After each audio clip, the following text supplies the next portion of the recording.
அப்படின்னு சொன்னா கண்டிப்பாக அந்த வீட்டுல அந்த குடும்பத்துக்கு அந்த குடும்பத்தின் குலதெய்வம் துணை இல்லை அப்படின்னு தான் அர்த்தம். இந்த ஒரு சூழ்நிலையில உங்களுடைய குலதெய்வத்தை நீங்க வீட்டுக்குள்ள வர வைக்கணும் அப்படின்னா ரொம்பவே எளிமையான ஒரு வழி இருக்கு.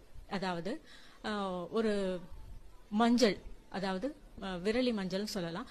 அந்த மஞ்சள், மண், சந்தனம், குங்குமம், விபூதி, சாம்பிராணி மற்றும் அடுப்புக்கறி இவை அனைத்தையும் கொஞ்சம் கொஞ்சம் எடுத்துக்கோங்க. ஒரு சிகப்பு துணியில இந்த பொருட்கள் எல்லாம் வச்சு ஒரு சிறிய மூட்டையா கட்டிடுங்க.